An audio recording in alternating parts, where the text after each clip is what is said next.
안녕하세요. 해주가 진행의 박진영입니다.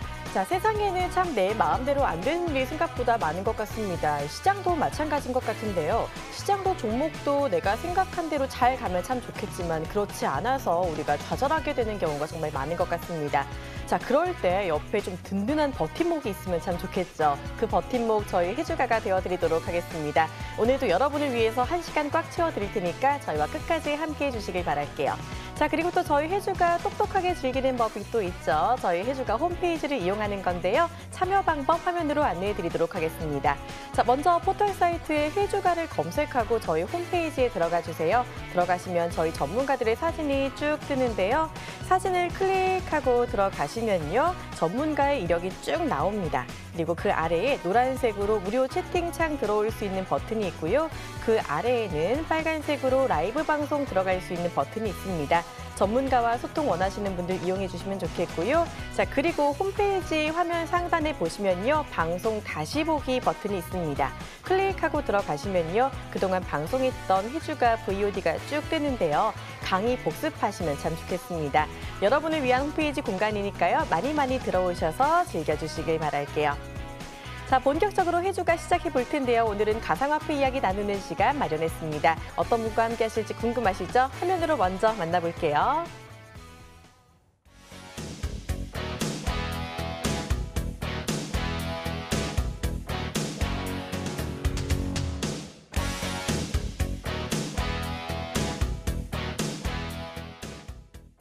네, 항상 친절하고 정확하게 가상화폐 풀어주시는 분입니다. 지금 이 시간 서성민 전문가와 함께합니다. 어서 오세요. 네, 안녕하세요. 네, 반갑습니다. 네. 자, 전문가님 같이 함께하면서 점점 더 가상화폐가 친숙해지고 있는 것 같은데 오늘은 어떤 이야기 기대해 볼 수 있을까요? 네, 오늘은 지난 시간에 이어서 가상화폐 투자 방법 중에 하나인 채굴에 대해서 자세하게 알아보는 시간을 가지시도록 하겠습니다. 네, 채굴 많이는 들어봤는데 정확히 어떤 건지 잘 모르시는 분들 계실 것 같아요. 지금 이 시간 잘 집중해 주시면 좋겠습니다. 자, 그리고 또 빠뜨릴 수 없는 해주가의 재미가 있죠. 바로 해주가 깜짝 퀴즈가 오늘도 준비가 되어 있습니다. 잠시 후 나가는 퀴즈에 대한 정답 아시는 분은요. 전화번호 013-3366-8288번으로 문자 주세요. 정답 맞추신 분들 중에 딱 10분을 선정해서 우리 서성민 전문가의 유료 방송 3일 체험권 선물로 드리도록 하겠습니다. 정말 어디서도 못 듣는 좋은 이야기 들을 수 있는 기회니까요. 꼭 많이 참여해 주시면 좋겠습니다. 퀴즈 바로 들어보도록 하겠습니다. 퀴즈 해주시죠. 네, 오늘 퀴즈 드리도록 하겠습니다. 오늘 강의 드릴 내용과 관련이 있다고 생각하시면 되고요. 제가 채굴에 관련돼서 말씀을 드리는 만큼 잘 들어보신다면 정답을 쉽게 찾으실 수 있을 거라고 생각을 합니다. 네, 다음 중 채굴 가능한 가상화폐가 아닌 것은 1번 비트코인, 2번 이더리움, 3번 리플. 네, 어떻게 보면 어려울 수도 있지만 강의 잘 들으신다면 쉽게 정답 찾으실 수 있을 거라고 확신합니다. 네, 저도 오늘 정답이 정말 궁금한데요. 잠시 뒤에 진행되는 강의 속에 그 답이 있다고 하니까 지금부터 강의 집중해 주시면 좋겠습니다. 정답 아시는 분들 바로 보내주시고요. 강의 집중해 주실게요. 잠시 후에 저희는 강의로 돌아올게요.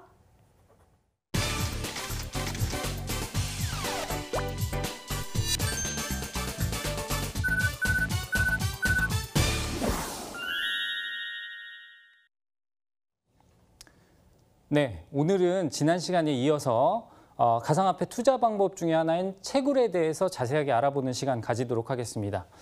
자, 일단은 먼저 지난 시간에 조금 시간 관계상 정확하게 짚고 넘어가지 못했던 부분을 잠깐 다시 돌아보고 넘어가는 시간을 가지도록 하겠습니다. 자, 제가 주식시장과 가상화폐 시장을 비교하는 이유는 딱 하나라고 말씀을 드렸어요. 기존에 없었던 가상화폐는 새로운 금융시장이기 때문에 기존에 있었던 주식시장에 대비해서 내가 새로운 원칙과 기준을 만들어내는 뭔가 보조지표로 사용을 할 수가 있다. 이렇게 말씀을 드렸고요. 그런 의미에서 비교를 한다라고 설명을 드렸습니다. 자, 그렇다면 다시 한번 그 비교에 대해서 자세하게 정리를 해드리도록 할게요. 자, 일단은 주식과 가상화폐는 취득 방법 자체가 다르다라고 말씀을 드렸습니다. 주식 같은 경우에는 장외나 장내 매수가 가능한 부분이 있다라고 말씀드렸습니다. 매수에 의해서 주식을 취득할 수 있다라고 말씀을 드렸고요. 가상화폐라는 것은 일단은 채굴이 가능하다라고 말씀을 드렸어요. 그리고 두 번째로 거래소 매수를 할 수 있고 ICO에 참여해서 배정받을 수도 있다. 이렇게 설명을 드렸죠. 자, 그리고 이런 자세한 방법들에 대해서는 계속해서 교육을 통해서 진행을 해드리도록 하겠습니다. 자, 그리고 자금 모집의 방법에 대해서는 주식은 일단 IPO라든가 증자를 통해서 모집을 할 수 있다라고 말씀을 드렸습니다. 그리고 가상화폐 같은 경우는 ICO를 통해서 모집을 할 수 있다. 이렇게 말씀을 드렸고요. 우리가 거래소 가격을 따졌을 때 상당히 재미있는 부분이 있다라고 말씀을 드렸는데 첫 번째 부분은 뭐냐면 주식 같은 경우에는 단일 거래소에서 단일 가격으로 거래가 됩니다만 가상화폐 같은 경우에는 거래소별로 가격이 상이할 수 있다라는 부분이 특징적이라고 말씀을 드렸습니다. 자, 그리고 다음. 자, 우리가 투자가 성공했는지 여부는 뭐로 판단을 할 수 있느냐? 주식 같은 경우에는 주가가 상승했을 때 우리가 투자에 성공했구나 이렇게 판단하실 수 있다라고 말씀을 드렸고요. 가상화폐 같은 경우에는 일단 ICO를 받았을 때 상장을 했다라거나 아니면 매수한 코인이 상승을 했을 때 투자에 성공했다 이렇게 말씀을 드릴 수 있다라고 설명을 드렸습니다. 자, 그러면 다음 화면 보시면서 자세하게 설명드리도록 하겠습니다. 자, 우리가 주식과 가상화폐 시장의 투자 방법 기초를 비교하는 게 상당히 중요하다라고 지난 시간에 또 말씀을 드렸는데요. 자세하게 짚고 넘어가지 못한 부분이 있기 때문에 오늘 다시 한번 보도록 하겠습니다. 자, 우리가 주식 같은 경우에 투자자분들이 분석을 하신다라고 한다면 일단 기본적 분석으로는 재무제표를 활용을 하십니다. 왜냐하면 실적 같은 것이 중요하기 때문에 재무제표를 통해서 재무 비율이 어떤지 그리고 재무 구조가 어떤지 어떠한 실적을 내고 있는지 확인하시는 과정이 필요하다라고 말씀을 드렸는데 이러한 부분과 대비되는 곳이 가상화폐에서는 백서, 화이트 페이퍼라고 해가지고 백서라고 말씀을 드렸습니다. 이 백서를 자세하게 읽어보시면 투자 설명서와 같은 역할을 할 수가 있다라고 말씀을 드렸고요. 거기에서 우리가 포인트를 찾아낼 수 있는 게 기술력과 개발진들이 누구냐 이런 부분들을 꼭 확인하셔야 된다라는 것을 강조드렸습니다. 자, 그리고 두 번째로 차트 분석이죠. 기술적 분석을 할 때도 주식과 가상화폐는 어느 정도 다른 부분이 있다라고 설명을 드렸는데 그 부분은 거래 일수 때문에 그렇습니다. 자, 예를 들어서 이동평균선만 가지고 말씀을 드린다고 한다면 주식 같은 경우에는 5일 동안 일주일 중에 월, 화, 수, 목, 금만 장이 열리기 때문에 5일선과 한 달 기준으로 했을 때 21선을 보는 것이 맞다라고 설명을 드렸고요. 여기에 대비해서 가상화폐 시장은 일주일 내내 열리기 때문에 7일선 그리고 한 달 내내 열리기 때문에 30일선을 참고하는 것이 좋다라고 말씀을 드렸습니다. 절대적인 기준은 아니지만 우리가 상대적인 기준을 세움으로써 보다 적절한 투자를 할 수 있다. 이런 취지에서 말씀을 드렸고요. 그리고 수급을 파악함에 있어서 주식 같은 경우에는 기관과 외국인의 수급이 중요하고요. 그 다음에 플러스 거래량이 중요하다라고 말씀을 드렸어요. 근데 가상화폐 시장에서는 일단은 외국인과 기관을 따로 구별해서 수급을 파악할 수가 없기 때문에 거래량만 판단을 합니다. 즉, 큰 손의 거래량에 집중을 한다라고 말씀을 드렸고요. 그리고 주식의 주가, 주식의 주가를 구성하는 요소는 실적 플러스 기대감이라고 말씀을 드렸습니다. 자, 지금 실적이 좋거나 향후에 기대되는 종목들은 주가가 상승할 수 있다. 이렇게 말씀을 드렸고요. 자, 거기에 비해서 가상화폐 같은 경우에는 실적 플러스 기대감이 아니라 오로지 기대감에 의해서 주가가 형성이 된다. 이렇게 말씀을 드렸죠. 자, 이 부분 꼭 기억하셨으면 좋겠고요. 추가적으로 호재와 악재가 있는데 주식에서 호재는 실적 개선이 된다거나 제약업종에서 신약을 개발했다거나 이러한 기대감에 긍정적인 요소를 주는 그러한 부분들이 호재가 될 수 있고 악재는 실적 악화라든가 기존에 맺었던 계약을 파기한다거나 이런 부분들이 악재가 될 수 있다. 이렇게 말씀을 드렸습니다. 자, 그렇다면 거꾸로 가상화폐에서는 일단은 호재가 될 수 있는 부분이 가상화폐의 가장 큰 리스크는 지금 이 시장을 인정할지 안 할지에 대한 규제 리스크라고 말씀을 드렸기 때문에 그러한 규제 리스크가 완화되는 부분이 있다라고 한다면 가상화폐에는 호재가 될 수 있다. 그리고 상용화의 가능성, 제가 예를 들어서 말씀드렸던 리플과 같이 상용화의 가능성이 있을 경우 상승할 수 있는 가능성이 있다. 그렇기 때문에 호재로 볼 수 있다. 이렇게 말씀을 드렸고요. 자, 마지막으로 악재 부분에 대해서는 규제 리스크, 아까 말씀드렸던 정부의 규제가 있었다 아니면 가상화폐 거래소를 폐쇄한다. 이런 규제 리스크와 그다음에 해킹 및 보안에 관련된 부분이 악재가 될 수 있다. 이렇게 정리를 해드리도록 하겠습니다. 자, 그럼 오늘 본격적인 채굴에 대한 강의를 시작하도록 하겠습니다. 자, 채굴 생각하시면 우리 시청자분들 뭐가 떠오르시나요? 다들 왼쪽에 이런 그림이 떠오르셨을 거예요. 저런 채굴이 떠오르셨을 건데 일단은 금, 은, 구리 등의 금속에 대한 채굴이 아니다라는 점 꼭 기억하셨으면 좋겠습니다.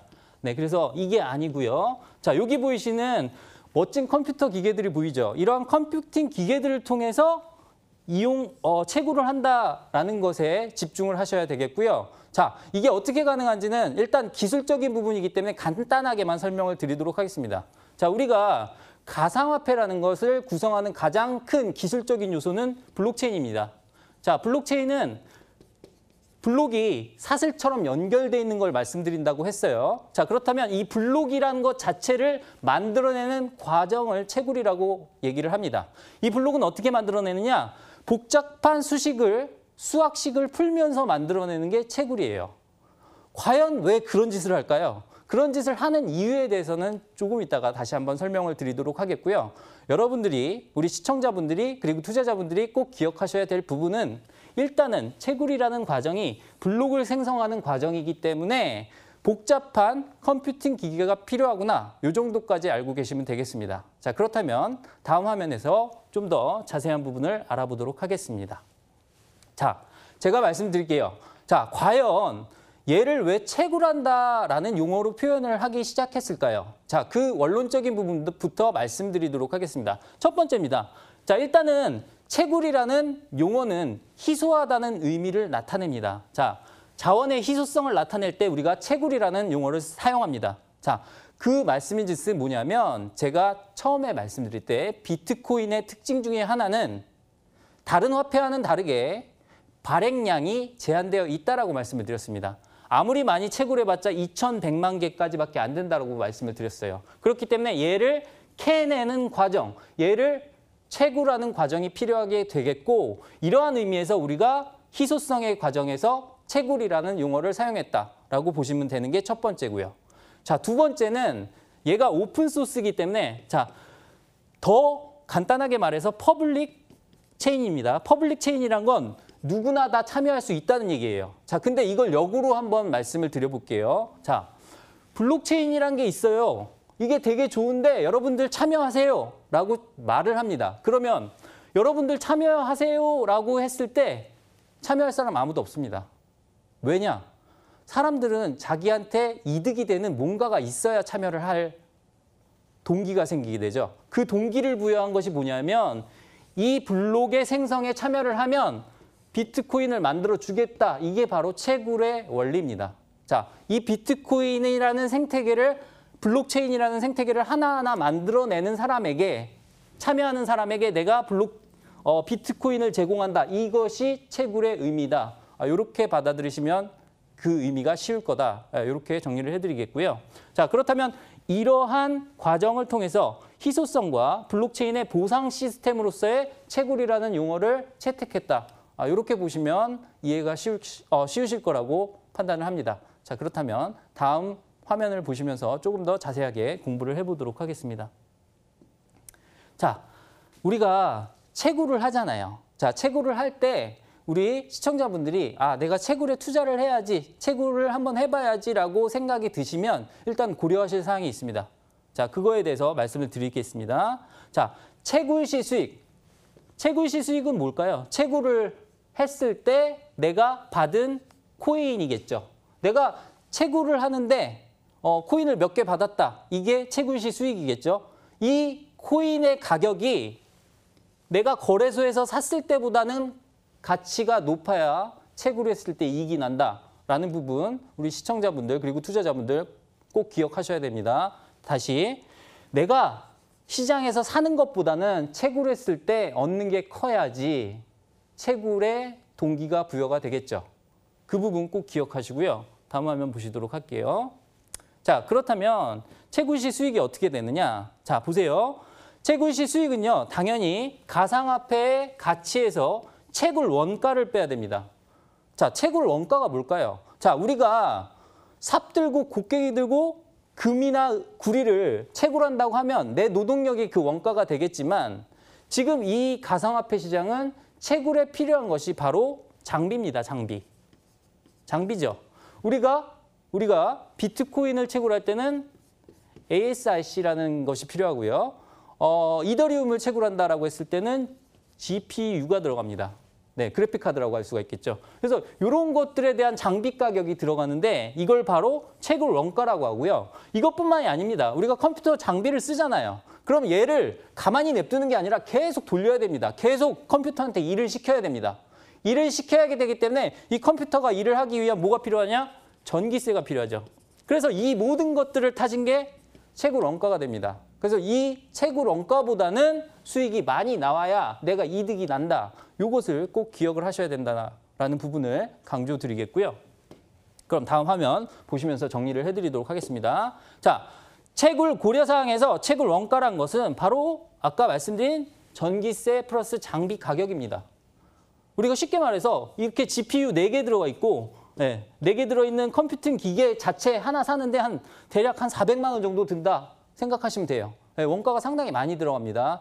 여러분들이 생각하시는 것보다 원가가 많이 들어가기 때문에 공동구매식으로 하는데 이 부분에 대해서도 조금 있다가 다시 한번 설명을 드리도록 하겠습니다. 자, 볼게요. 자, 일반 채굴이 있고요. 개인 채굴이 있습니다. 자, 보실게요. 자, 개인 채굴은 저런 식으로 기계를 삽니다. 사가지고 연결을 해가지고 내가 직접 채굴하는 거예요. 근데 뭐가 듭니까? 자, 일단은 장비 비용이 아까도 말씀드렸죠. 그래픽카드 4개 띡띡 이어놓고 한 400만 원 이렇게 하기 때문에 상당히 비싸다. 그죠? 그리고 거기에다가 전기세는 개인이 사용하게 되면 뭐가 붙습니까? 누진세가 붙습니다. 아, 전기세 엄청나게 많이 나옵니다. 이거 채굴하다가 집안을 말아먹습니다. 그렇기 때문에 개인 채굴은 지금은 수익성이 나오지 않는다라고 생각을 하시면 돼요. 그리고 두 번째. 자, 그렇다면 이런 것들 때문에 모두가 모아가지고 공동 작업장식으로 연결하는 그러한 공동 채굴 방식이 있는데 그 방식에 대해서 한번 살펴보도록 하겠습니다. 자, 위탁 채굴인데요. 자, 우리가 채굴 업장이 있어요. 자, 가보시면 뭐 시골 같은데 어떤 컨테이너 박스 안에 뭐 컴퓨터 기계가 엄청나게 들어가 있습니다. 자, 그런 경우에 그 기계 중에 일부를 내 이름을 붙여놓고요. 거기에 지분 투자를 하는 식을 위탁 채굴이라고 생각을 하시면 되는데 이 부분도 주의하셔야 될 사항이 상당히 많습니다. 첫 번째는 위법인 경우가 많습니다. 왜냐하면 전기세를 싸게 이용을 하기 위해서 산업단지 내에 위장으로 전입하는 경우가 있기 때문에 이런 경우에는 우리 시청자분 또는 투자자분께서 문제가 생겼을 때 보상을 받으실 방법이 없어요. 그런 부분들 생각하셔야 되고요. 그다음에 검증되지 않은 업체가 많습니다. 그리고 채굴 원가에 대해서 속이는 부분들이 많아요. 생각보다 채굴 원가가 많이 나오는 경우가 많기 때문에 위탁 채굴은 주의하시고 잘 알아보고 결정하셔야 된다. 이렇게 설명을 드리도록 하겠습니다. 자, 그럼 지금까지 말씀드렸을 때 아까 제가 문제를 내드렸죠. 문제에 대한 정답이 벌써 들어와 있습니다. 제가 첫 번째 채굴 가능한 코인은 비트코인이라고 말씀드렸고 두 번째는 이더리움이라고 말씀드렸죠. 그죠? 일단은 얘들은 이미 이름이 나왔기 때문에 힌트를 어느 정도 생각하실 수 있다. 이렇게 말씀을 드릴 수가 있겠고요. 자, 그렇다면 다음 화면 보시면서 추가적인 설명을 드리도록 하겠습니다. 자, 이 가상화폐 투자 사기가 어떤 경우가 있었는지 우리 시청자분들께서 꼭 아셔야 됩니다. 자, 유명했죠. 이더리움과 관련된 가상화폐 투자 사기가 있었는데 뭐 마이닝 맥스라는 업체와 관련된 사기였습니다. 자, 근데 어떤 식으로 이루어지는지 말씀을 드리는 이유는 채굴 사기 가능성도 있기 때문에 꼭 알고 계시라라는 차원에서 말씀을 드립니다. 가상화폐라는 건 시장 자체가 불안전하기 때문에 사기나 스캠의 가능성이 상당히 높다는 부분 꼭 인지하고 계셔야 되고요. 이런 경우 어떻게 됐는지 한번 보시도록 할게요. 자, 우리가 투자금을 투자자들로부터 2,700억 원을 얻었어요. 얻어가지고 얘네가 뭐라고 그랬냐면 가상화폐 채굴기를 구매하겠다라고 해놓고 2,700억 중에 270억만 샀습니다. 나머지는 다 빼돌렸어요. 자, 그러면 이때 투자자들은 처음에는 이더리움을 지급을 받았죠. 전자지갑으로 받았는데 나중에 가면 갈수록 지급을 못 받는 구조가 되는 거죠. 왜냐하면 나머지 자금은 갖고 도망을 갔으니까요. 그렇기 때문에 이러한 사기가 커져가지고 뭐 검찰에서 크게 조사가 나가고 관련자들이 구속되는 그런 사건이 있었다. 채굴장도 믿을 수가 없고요. 그런 부분들 개인 투자자분들이 꼭 확인하셔야 되는 부분이다. 이렇게 정리를 해드리도록 하겠습니다. 그래서 이런 부분들 꼭 체크하셔야 된다라는 말씀과 함께 여기까지 가상화폐 투자에 관련된 부분이었고요. 자, 그다음에 우리가 고려해야 될 부분 마지막입니다. 채굴 원가가 과연 어느 정도 되는지를 우리 개인 투자자분들이 알고 계셔야 얘를 채굴해도 될지 말아야 될지를 결정을 하실 거 아닙니까? 지금 대표적인 것은 비트코인하고 이더리움이에요. 근데 비트코인의 채굴 원가 한번 보겠습니다. 이건 제가 계산한 게 아닙니다. 제가 계산한 게 아니고요. 자, 모건 스탠리라는 금융기관에서 추산한 결과로는 비트코인의 채굴 원가가 8,600달러 수준입니다. 1 비트코인을 채굴해내는데 8,600달러가 드는데 지금 시장에서 거래되는 가격이 얼마냐면 6,600달러에서 700달러 수준밖에 안 돼요. 자, 그러면 얘를 캔에서 6,700달러에 팔면은 나는 한 2,000달러 손해보는 거잖아요. 자, 얘는 채굴할 필요가 없다. 이런 결론이 나오게 돼 있습니다. 자, 물론 전기세를 아주 싸게 한다라고 한다면 저 원가 자체를 낮출 수 있겠습니다만 그런 것은 크게 가능하지 않아 보입니다. 그리고 만약에 개인이 집안의 장비를 갖추고 채굴을 한다 그러면 12,000달러 들어요. 저거는 채굴하는 것 자체가 조금 별로 이성적이지 않은 짓이라고 판단이 되고요. 그렇게 판단을 했을 때 비트코인 채굴은 지금 수익성이 별로 없겠구나 판단을 하실 수가 있겠죠. 다음 화면 보시겠습니다. 자, 그러면은 이더리움은 채굴 원가가 얼마나 될까요? 이더리움 채굴 원가에 대해서는 정확한 데이터가 나온 바는 없지만 아직까지는 지금 이더리움의 평균 가격이 50만 원보다는 적은 것으로 집계되고 있습니다. 다만 이더리움은 POW 방식에서 POS 방식으로의 전환을 꾀하고 있기 때문에 이 부분에 대해서는 나중에 기회가 되면 자세하게 설명을 드릴게요. 자, 이 부분 때문에 채굴을 점점 안 하는 쪽으로 가고 있다. 이 정도 알고 계시면 돼요. 자, 그렇다면 채굴이 점점 안 하게 되면은 채굴 난이도는 높아지고 원가는 점점 더 높아질 수 있다. 이 부분 꼭 기억하시면 좋겠고요. 여기까지 해서 비트코인 채굴, 가상화폐 채굴과 관련된 내용에 대해서 정리를 마쳐드리겠습니다. 네, 항상 이렇게 기본부터 탄탄하게 다질 수 있는 강의를 해주셔서 저희가 강의를 들을수록 거의 이제 코인의 준 전문가가 되는 기분입니다. 강의 잘 들어봤고요. 앞으로 강의도 더 기대 많이 해보도록 하겠습니다. 자, 조금 더 자세한 이야기 조금 더 빨리 듣고 싶다 하시는 분들은요. 퀴즈에 참여해 주시면 되겠습니다. 자, 전문가님 퀴즈 다시 주시는데요. 오늘 퀴즈가 좀 아까 답이 나오긴 했지만 그래도 혹시라도 모르시는 분들을 위해서 힌트 다시 한번 부탁드릴게요. 자, 제가 방금 채굴 가능한 코인에 대해서 말씀을 드렸는데 방금 얘기가 안 나왔던 종목만 선택하시면 되겠습니다. 다음 중 채굴 가능한 가상화폐가 아닌 것은 1번 비트코인, 2번 이더리움, 3번 리플. 네, 이 중에 정답이 있고요. 네, 정답 잘 맞춰주시기 바라겠습니다. 네, 이 세 코인 중에서 가장 저렴한 코인을 한번 찾아보시는 것도 정답에 도움이 될 수 있을 것 같습니다. 정답 아시는 분은요. 바로 013-3362-8288번으로 바로 보내주시고요. 만약에 또 모르시는 분들은 조금 이따가 저희가 힌트 드릴 테니까 걱정해 주시지 말면 좋겠습니다. 자, 저희는 잠시 후에 시장 이야기로 돌아오도록 하겠습니다.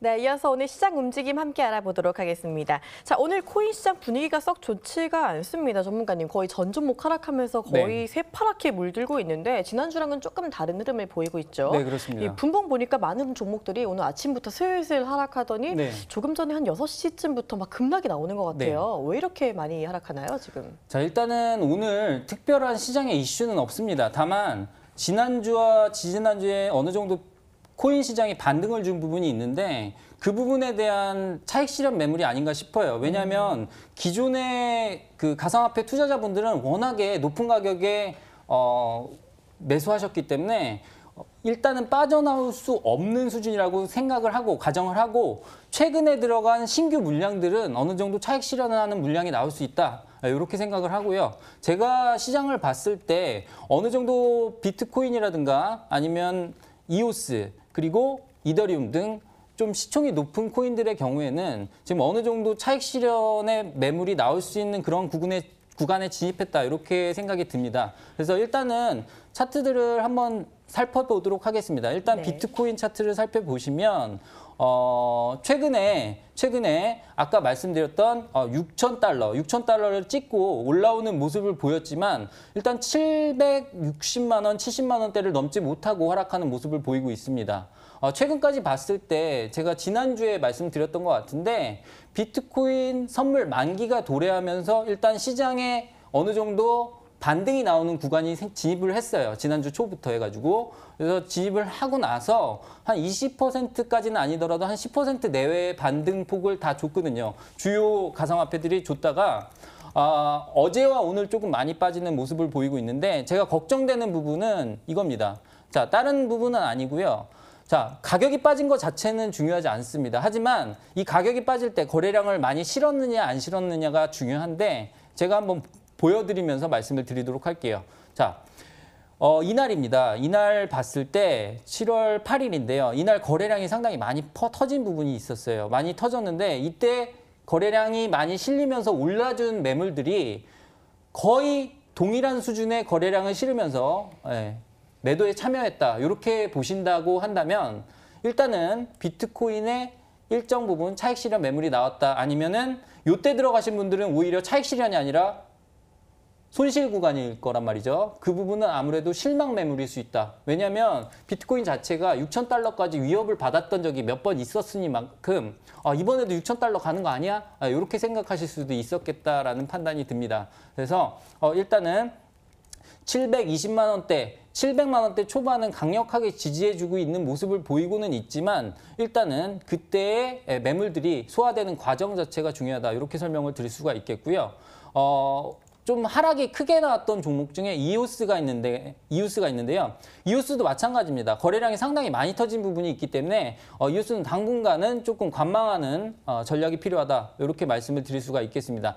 요때 분명히 9,000원대 초반에 들어가신 분들은 10,000원대 초반에 차익 실현을 하실 수 있는 기회가 분명히 있었지만 그게 너무 단기적인 대응이다 보니까 조금 잘 모르시는 분들께서는 그렇게 대응을 못 하셨을 것 같아요. 하지만 일단은 이오스 자체의 전망이 나쁘거나 그런 건 아니기 때문에 중장기적인 시각에서 본다면 분명히 반등은 나오겠지만 지금 현재 구간에서는 어느 정도 거래량을 실으면서 빠진 부분이 있기 때문에 그런 부분들 고려하실 필요가 있겠다. 이렇게 생각이 들고요.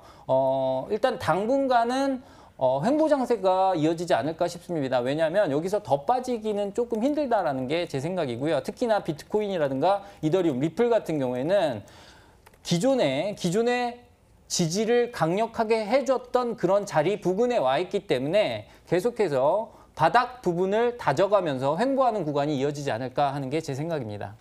네, 오늘의 하락 같은 경우 악재로 인한 하락보다는 일단 차익 실현 매물이 나오면서 하락한 것으로 분석을 해주셨습니다. 추가 하락이 있기보다는 당분간 횡보 장세가 이어질 거다라는 예측까지 해주셨으니까 참고해 주시면 좋겠고요. 자, 이렇게 코인 같은 경우 개별 종목별 움직임보다는 좀 한 번에 누가 빠지면 다 같이 빠지는 이런 움직임이 나오는 것 같아요. 특히 이유가 있나요, 이게? 자, 그 이유 자체가 일단은 거래 자체가요. 비트코인으로 거래되는 종목 그리고 이더리움으로 거래되는 시장 이 시장 자체가 따로 있기 때문에 서로 연동돼서 움직이는 움직임이 많이 나온다 이렇게 생각을 하시면 될 것 같아요. 그러니까 예를 들어서 어떤 코인이 발행됐다라고 했을 때 특히나 ICO 종목의 같은 경우에는 처음에는 이더리움 기반으로 발행이 되는 경우가 많습니다. 그렇기 때문에 얘를 이더리움으로 환산해서 거래하는 경우가 있겠죠. 그렇다면 당연히 이더리움의 가격에 연동돼서 움직이는 움직임을 보일 수가 있겠고요. 아직까지는 가상화폐 시장이 완전체가 아니다 보니까 개별 종목의 호재라든가 악재가 특별히 나오지 않는 이상은 전부가 거의 다 연동돼서 움직임을 보이는 경우가 상당히 많다. 이렇게 정리를 해드리도록 하겠습니다. 네, 정리 잘 해주셨고요. 그래도 비트코인 같은 경우 지금 보니까 하락폭을 조금씩이나마 줄여가는 모습이 나오고 있는데 이더리움 같은 경우는 아직 6%대 하락이 지금 나타나고 있거든요. 이더리움 흐름도 한번 봐주시죠. 네, 이더리움 한번 봐드리도록 하겠습니다. 자, 이더리움 같은 경우에는 제가 지지난주에 말씀을 드렸죠. 지지난주에 중국 정부에서 선택한 블록체인 그 기술력 1위에서 이오스에게 자리를 내줬다라는 측면이 보인다라고 말씀을 드렸어요. 최근 이더리움에 관련돼서 상당히 많은 얘기들이 오가고 있는데 이더리움 같은 경우에는 아무래도 최근에 붐이 일고 있는 ICO 기반의 화폐가 되기 때문에 입지는 단단하다고 볼 수가 있겠습니다. 다만 제가 걱정되는 부분은 최근까지 50만 원 선은 상당히 강력한 지지선 역할을 해줬었는데 그 50만 원 선이 지금 깨져 있는 모습을 볼 수가 있어요. 자, 게다가 8시 기준으로 상당히 많은 거래량이 나왔다라는 부분이 조금 우려가 되는 부분이 있다. 이렇게 설명을 드릴 수가 있겠고요. 자, 그럼 일봉을 통해서 설명을 드리도록 하겠습니다. 이더리움에 한번 저점을 한번 예상해 보는 시간을 가질 텐데, 자, 여기 보시면 여기 회색 구간이 보이실 거예요. 이 회색 구간은 주식이라든가 가상화폐로 따지면 얘네들이 들어가 있어야 될 집이라고 생각하시면 됩니다. 전문적인 용어로 볼린저 밴드라고 하는데요. 기술적인 용어로 설명을 드리면 이 가상화폐 가격 또는 주가가 이 볼린저 밴드 밖을 벗어날 확률은 확률적으로 5%밖에 안 됩니다. 자, 그렇다면 역으로 말씀드려서 이 안에 있을 확률이 95%가 된다는 말씀이에요. 자, 그 말인즉슨 시장에 별다른 악재가 없는 이상 이 가격은 지켜줄 거다라는 얘기가 나오고요. 자, 47만 원대는 지켜줄 것으로 예상을 하고 있습니다. 그래서 일단 이더리움 같은 경우에는 매수를 고려하시고 계신 분이라면은 조금 중장기적인 시각이 필요하다는 게 첫 번째고요. 두 번째는 47만 원대의 가격을 확인하는 과정이 필요하구나. 이렇게 정리를 해드리도록 하겠습니다. 네, 이더리움 저점 47만 원대 예상을 해주셨습니다. 매수 원하시는 분들 조금 더 지켜보실 필요 있겠고요. 종목 하나만 더 볼까요? 리플 같은 경우 하락을 하긴 했는데 그래도 500원대는 지지하고 있는 모습 나타나고 있네요. 네, 리플 같은 경우는 제가 전에도 말씀드렸지만 상용화 가능성이 가장 높은 가상화폐 중에 하나라고 말씀을 드렸고요. 최근에 제가 지난주부터 지난주까지 해가지고 한 10% 이상의 수익률을 올렸던 종목이기도 합니다. 근데 리플 같은 경우에는 당연히 500원대의 강력한 지지 라인을 몇 번을 확인한 과정이 있었습니다. 자, 오늘도 마찬가지예요. 오늘도 500원대 초반이 위협받고 있는데 제가 봐서는 리플 같은 경우에는 충분히 매수 구간에 들어갈 수 있다라고 설명을 드릴 수가 있겠고, 다만 제가 시청자분 또는 투자자분들께 당부 드리고 싶은 말씀은 뭐냐면 500원대라고 해서 덜컹 전 매수를 들어가시는 게 아니라 500원대에 조금, 그다음에 480원대 조금 이런 식으로 분할 매수를 하는 게 장기적인 관점에서 훨씬 더 유리하지 않을까 싶습니다. 그래서 리플이라든가 비트코인 그리고 이더리움과 같은 기존의 기축통화에 비슷한 역할을 하던 그러한 가상화폐의 경우에는 충분히 저가 매수 구간에 진입할 수 있는 그런 시기에 와 있다라고 말씀을 드릴 수가 있겠고요. 코인들이 상당히 많이 있습니다. 이 수많은 코인들 중에 무엇을 선택할지는 우리 투자자 여러분들의 몫이지만 아무래도 시총으로서 인정받은 부분이 있기 때문에 지금 시장이 완전하지 못할 때는 오히려 큰 종목을 건드리시는 게 조금 더 유리하다. 이렇게 정리를 해드리도록 하겠습니다. 네, 좋습니다. 리플 같은 경우 500원 지지를 이어가고 있는 상황에서 이 분할 매수로 접근하는 게 좋겠다라는 전략 주셨고요. 그 와중에 대장주 같은 경우는 지금쯤 저가 매수 가능한 지점에 좀 근처에 있는 만큼 조금 더 지켜보시면서 상황 파악해 주시면 좋겠습니다. 자, 이번에는 가상화폐 궁금증 해결하는 시간 가져가 보도록 하겠습니다. 정말 어디에서도 못 듣는 질문들 답변 준비를 해놨으니까요. 자, 바로 지금 질문부터 확인해 보도록 하겠습니다. 최근 이더리움이 POW에서 POS 방식으로 옮겨갈 계획이라는 기사를 접했습니다. POW와 POS가 도대체 뭔가요? 이해하기 쉽게 풀어주세요. 네, 우리 시청자분들 정말 기사 꼼꼼하게 체크하시는 것 같습니다. 조금 전에 강의하실 때 잠깐 나왔던 얘기이기도 한데 바로 또 질문이 들어왔네요. 좀 설명 좀 부탁드릴게요. 네, 일단은 조금 어려운 개념이 되실 수도 있겠는데 제가 최대한 쉽게 설명을 드리도록 하겠습니다. 자, 우리가 아까 제가 채굴이라는 과정을 간단하게 설명을 드렸을 때 블록을 생성하는 과정이라고 말씀을 드렸어요. 자, 근데 이렇게 됩니다. 블록체인이라는 것은 블록으로 이어져 있다 보니까 블록이라는 것을 하나하나 생성하는 과정이 필요하죠. 자, 그렇다면 이 생성을 했으면 제가 보상을 준다고 했지 않습니까? 자, 그러면 그 보상을 줄 때 동의가 있어야 됩니다. 이것을 합의 알고리즘이라고 합니다. 자, 다시 말씀드리면 이 블록을 만들었을 때 네가 만들었구나 하고 확인해주는 과정이 필요하고요. 그 과정을 합의 알고리즘이다라고 설명을 드렸습니다. 그런데 이 합의 알고리즘에는 두 가지 방식이 있습니다. 첫 번째가 POW 방식이고요. 두 번째가 POS 방식입니다. 자, 첫 번째 방식을 간단하게 설명을 드리면요.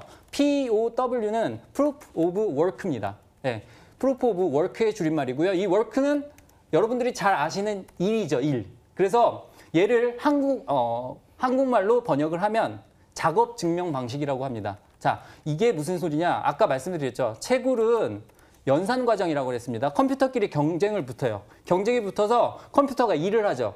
그 일을 함으로써 누가 더 일을 많이 했느냐, 그 일을 많이 한 쪽에 비트코인을 지급하는 방식이 바로 POW 방식입니다. 그래서 작업 증명이라는 것은 작업을 누가 더 많이 했는지가 중요한 거죠. 그래서 컴퓨터가 더 빠를수록, 더 클수록, 그리고 더 많은 장비를 사용할수록 블록을 획득할 가능성이 높고요. 블록 생성의 가능성이 높고요.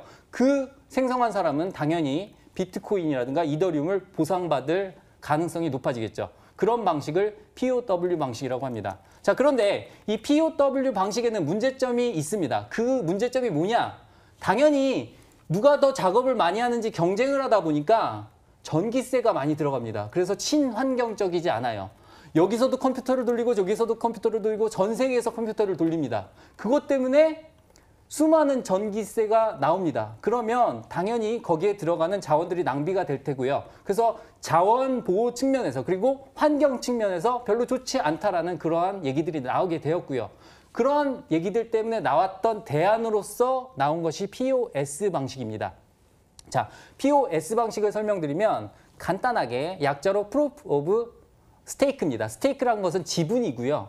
지분으로서 증명을 하는 겁니다. 예를 들어서 자, A라는 사람하고 B라는 사람이 블록에다가 보증금을 넣어놓습니다. A는 1,000만 원을 넣어놨고요. B는 500만 원을 넣어놨습니다. 자, 그러면 A는 B보다 블록을 만들어낼 가능성이 2배가 높아지는 겁니다. 이러한 식으로 지분이 많은 사람들이 블록 생성 과정에 참여를 하게 되면 이점이 뭐가 되느냐? 이 사람은 이 블록을 깨트리면 자기 1,000만 원을 날려버리게 되는 거예요. 그렇기 때문에 이 블록을 지켜낼 동기가 부여가 되는 것이죠. 그렇기 때문에 그런 식으로 블록을 지켜내고 생성하는 과정을 POS 방식이라고 얘기를 합니다. 그래서 최근에 이더리움에서 아까 말씀드렸던 그런 전기세라든가 환경적인 부분도 그렇고요. 그리고 51% 공격이라고 있습니다. 예를 들어서 블록체인에 대해서 51%의 점유율을 가지고 있으면 이 블록체인을 누구든지 깰 수가 있다라는 부분이 있기 때문에 이러한 과점의 가능성을 막기 위해서 도입한 것이 POS 방식이다. 이렇게 설명을 드리도록 하겠습니다.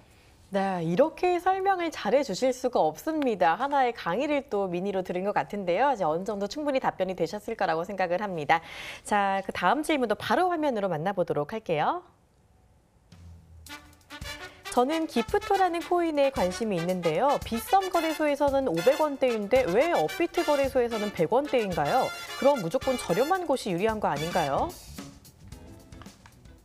그러니까 말입니다. 저도 이게 진짜 궁금했어요. 그동안 이 거래소를 보면은 같은 코인인데도 가격이 조금씩 다르고 이런 지금 방금 들어왔던 기프토 같은 코인 같은 경우는 한 5배가 비싸네요. 네네. 이렇게 비싸고 싸고 이러면 좀 투자자들이 많이 헷갈리실 것 같은데. 네, 그렇죠? 우리 시청자분들께서 되게 헷갈리실 수도 있는 부분이라고 생각하는데 제가 아주 간단한 예를 들어드리도록 네. 하겠습니다. 옷이 있는데요. 시장이 두 가지가 있습니다. 남대문 시장이 있고 동대문 시장이 있는데 네. 이 옷이 남대문 시장에서 1,000원이라고 해서 동대문 시장에서 1,000원이라는 법은 없잖아요. 그렇죠. 그죠? 가상화폐 거래소는 지금 그런 식입니다. 네. 왜냐하면 중개 기관이 없어요. 중앙 통제 기관이 없기 때문에 어떤 거래소 어떤 가격이 형성되든 그거는 거기서 거래하는 사람들 마음입니다. 자, 근데 여기서 문제점이 하나 제기되는 게 뭐냐면 그러면은 업비트에서 100원짜리 사서 빗썸에서 500원에 팔면 되지 않겠느냐 이렇게 생각을 하실 거 아니에요. 네. 근데 빗썸은 지금 그게 안 돼요. 이유를 말씀드릴게요. 빗썸이 최근에 해킹을 당했죠. 네. 해킹을 당했기 때문에 모든 암호화폐 입출금이 금지돼 있습니다. 그러니까 다른 가상화폐 거래소에서 사가지고 와가지고 거기서 팔 수가 없습니다. 그냥 완전 독자적인 시장이 된 그러니까 거네요. 독자 시장이 된 거예요. 독자 시장이 됐으면 어떤 일이 생기느냐. 그 안에 큰 세력들이 혼자서 막 돌리면서 가격을 뻥튀기 할 수가 있는 거예요. 그렇기 때문에 그런 투자는 유의하셔야 됩니다. 왜냐하면 만약에 극적으로 입출금이 풀린다라고 생각을 해보세요. 그러면은 100원짜리 물량이 계속 들어오겠죠. 그쵸. 빗썸으로 들어옵니다. 그러면은 그 매도 물량이 나올 테고요. 가격은 점점 더 떨어질 수밖에 없습니다. 그럼 비싸게 사신 투자자분들은 손해를 보실 수밖에 없습니다. 그들만의 리그에 동참하시지 않으셔야 됩니다. 그렇기 때문에 그런 경우에는 빗썸이 더 좋구나라고 생각을 하실 게 아니라 빗썸이란 곳은 상당히 이상한 곳이구나라고 생각을 하셔야 돼요. 왜냐하면 최근에 빗썸의 이미지가 많이 안 좋아졌기 때문에 그런 부분을 쇄신하려는 노력의 일환일 수도 있겠지만 그렇다고 해서 가격을 뻥튀기 한다거나 어떤 예상치 못한 그러한 이상한 가격대를 형성한다는 것은 투자자분들께서 그만큼 유의하셔야 된다는 부분입니다. 그리고 기프토라는 종목이 빗썸에서 비싸다고 해서 업비트에서 이 종목을 사셨을 때도 문제가 됩니다. 업비트에서 거래가 없거든요. 그러면 이 종목을 사셔서 시청자분들이나 투자자분들은 또 손해를 보실 수가 있는 거죠. 그렇기 때문에 다른 거래소의 가격들을 참고하실 수 있는 범위는 시총 상위 종목들 내에서 참고하시면 되고요. 나머지는 독자적인 그들만의 리그다라고 생각을 하시면 편리할 것 같습니다. 네, 일단은 이 종목이 당장 싸다라고 접근을 하기보다는 이 거래소별로 좀 차이가, 금액 차이가 큰 건 좀 지양하는 게 좋겠다라는 말씀이신 네네, 거죠. 그렇습니다. 예. 안 그래도 좀 아까부터 말씀해 주셨던 게 너무 작은 종목은 위험성이 크기 때문에 요즘 같은 경우는 더욱더 대형 코인 위주로 좀 접근하는 게 좋겠다. 이게 좀 안전하겠다라는 이야기 해주셨습니다. 참고해 주시고요. 자, 이렇게 궁금한 게 조금 더 많으신 분들 아니면 조금 더 우리 서성민 전문가의 이야기 더 듣고 싶으신 분들은요. 지금 다시 한번 퀴즈에 참여해 주시는 것도 방법이 될 수 있겠습니다. 자, 퀴즈 내용 다시 한번 들어볼까요? 네, 아까도 말씀드렸지만 우리가 채굴할 수 있는 코인들을 제가 설명을 해드렸다라고 말씀을 드렸고요. 지금 드리는 종목 중에 가장 싼 종목을 고르시면 될 것 같습니다. 다음 가상화폐 중에 채굴이 가능한 가상화폐가 아닌 것은 1번 비트코인, 2번 이더리움, 3번 리플. 네. 네, 이 정도면은 답을 아실 수 있을 것 같습니다. 자, 그리고 유료 방송 들어오시면 어떤 혜택이 있는지도 간단하게 좀 설명해 주세요. 네, 일단은 시황에 대해서 우리 시청자분들께서 상당히 자세하게 들으실 수가 있고요. 그리고 가상화폐 투자에 대한 기본적인 방법부터 자세한 투자 기법까지 배우실 수가 있다. 이렇게 설명을 드릴 수가 있겠습니다. 워낙에 기존에 없었던 시장이기 때문에 준비 없이 들어가시면 상당히 큰 혼란을 겪으실 수 있기 때문에 준비가 가장 중요하고 아는 것이 힘이다. 이렇게 말씀을 드릴 수가 있겠습니다. 네, 맞습니다. 이 가상화폐 시황 보는 것도 좀 찾기가 힘들고요. 기법 알게 되는 법도 정말 알기가 힘든데 이번에 정말 좋은 기회니까 문자 많이 보내주시길 바랍니다. 저희는 잠시 후에 주목해야 될 실전 종목과 함께 돌아오도록 할게요.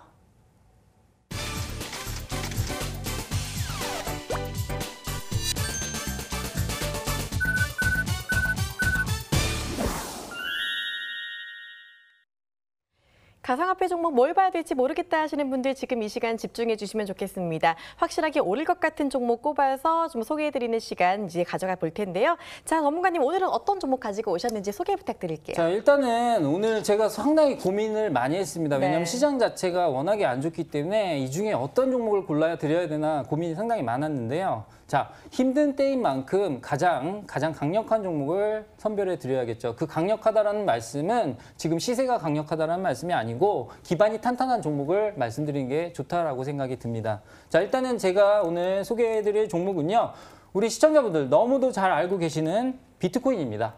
조금 재미가 없죠. 왜냐하면 주식으로 따지면 삼성전자 사세요랑 비슷하기 때문에 비트코인은 조금 재미가 없을 수 있습니다. 하지만 지금은 그 어느 때보다도 시장이 불안한 상황입니다. 자, 아까도 말씀드렸지만 작은 종목들 같은 경우에는 거래소별로 가격이 너무 다 상이한 부분이 있고요. 그다음에 기존에 잘 달려왔던 종목들도 너무 급격하게 꺾이는 모습을 보이고 있습니다. 하지만 비트코인 자체는 기존의 저점 대비해서는 많이 올라와 있는 모습이고요. 그 2단계 저점을 높이는 과정을 지금 레벨업 과정을 거치고 있다라는 생각이 분명히 듭니다. 그래서 일단은 비트코인을 오늘의 추천 코인으로 가져왔고요. 지금 가격 전략을 상세하게 설명을 드리면요. 지금 현재 가격 상당히 좋습니다. 제가 제시하는 가격은 720만 원대였는데요. 다행히 720만 원대 지금 초반에 와 있습니다. 그렇기 때문에 지금 가격 충분히 매수 가능한 영역이다라고 생각을 하고요. 만약에 이 가격이 깨지게 된다고 해도 680만 원대 초반까지는 2차적인 분할 매수를 보실 수 있는 구간이다라고 설명을 드릴 수가 있겠습니다. 만약에 일회성으로 들어가신다라고 한다면 그 680만 원대가 손절 가격이라고 제시해 드릴 수가 있겠고요. 이 종목을 일봉으로 봤을 때 770에서 80만 원대까지는 보실 수 있는 전략 제시해 드리도록 하겠습니다. 그래서 일단은 720만 원대 초반에 진입을 해서 780만 원대 초반에 간단하게 아주 짧게 치고 나오는 전략을 제시해 드리도록 할게요. 네, 오늘은 가장 탄탄한 대장주 비트코인에 대해서 가져와 주셨습니다. 지금 현재 가격이 720만 2천 원 정도인 거 보니까 지금이 매수 가능한 구간이라고 보실 수 있을 것 같은데요. 자, 시장이 지금 좀 주춤한 상황에서 살 수 있는 타이밍인 것 같은데 비트코인 같은 경우 그동안 아무리 시장이 많이 흘러내려도 600만 원 좀 지지는 해줬잖아요. 네네네, 맞습니다. 근데 이게 또 한때는 2천만 원까지 갔던 코인이니만큼 네. 장기적으로 좀 보고 투자하고 싶다 하시는 분들도 많으실 것 같은데 네. 장기적으로 가져가도 괜찮은 종목일까요? 네, 아까 제가 채굴 원가에 대해서 말씀을 네. 드렸는데 지금 현재 뭐 정확한 데이터는 아닙니다만 모건 스탠리 추산 기준으로 봤을 때 비트코인이 채굴 원가 자체가 8,600달러라는 것은 채굴하는 데만 해도 900만 원 이상의 비용이 들어간다는 네. 얘기잖아요. 그렇기 때문에 거래 가격으로 따졌을 때 800만 원, 900만 원대도 싸다라는 결론이 나오게 돼 있습니다. 그쵸. 그렇기 때문에 장기적으로 봤을 때는 충분히 그만한 가치를 가질 거다라고 생각이 들고요. 또한 최근에 비트코인 관련된 ETF 출시를 네, 앞두고 있는데 물론 맞아요.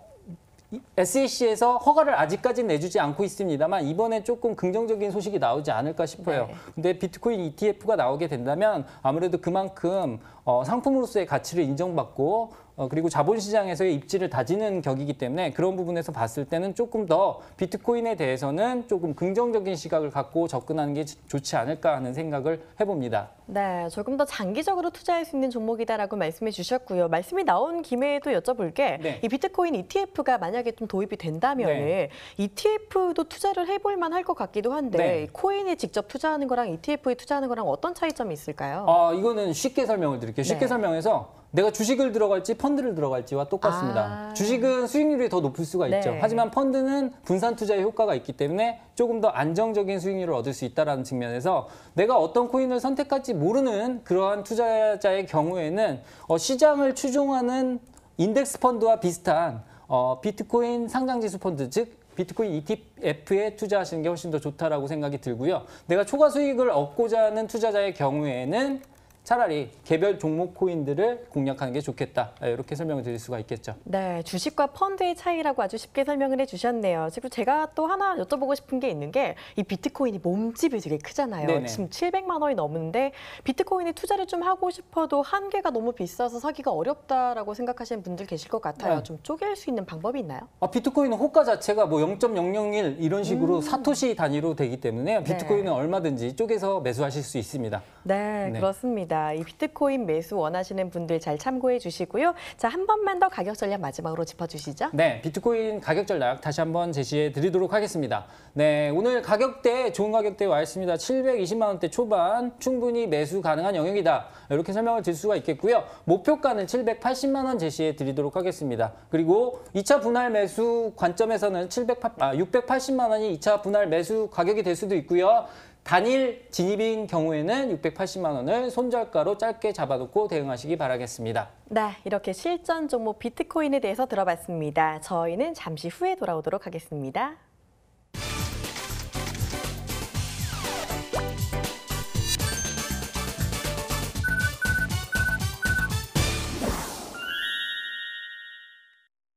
네, 오늘도 역시 저희 해주가 퀴즈에 정말 많은 분들이 참여를 해주셨습니다. 정답 바로 공개해 볼까요? 네, 정답은요. 당연히 3번 리플이었죠. 네, 채굴이 불가능한 화폐는 리플이었습니다. 리플은 그냥 발행하는 코인이다. 이렇게 설명을 드릴 수가 있겠네요. 네, 오늘의 정답 3번 리플입니다. 10분의 당첨자 화면으로 만나볼게요. 네, 오늘의 퀴즈 당첨자입니다. 7616님, 5055님, 8190님, 3273님, 6583님, 6604님, 7669님, 1082님, 3382님, 5791님 이상 10분입니다. 축하드립니다. 네, 그리고 조금 더 소통 원하시는 분들은요, 저희 홈페이지에 들어오시는 것도 하나의 방법이 될 수 있겠죠. 참여 방법 안내해 드릴게요. 먼저 포털 사이트에 해주가를 치고 저희 홈페이지에 들어와 주세요. 들어오시면요, 저희 전문가들의 사진이 보일 겁니다. 자, 사진을 클릭하고 들어오시면요, 그 사진 옆에 이력이 나올 거고요. 그 옆에 보시면은 아래에 무료 채팅창 들어올 수 있는 버튼 있고 아래에 라이브 방송 버튼이 있습니다. 소통 원하시는 분들 이용해 주시면 좋겠습니다. 네, 지금까지 해주가 함께해 주신 서성민 전문가와는 여기서 인사 나누겠습니다. 오늘 고생 많으셨습니다. 네, 감사합니다.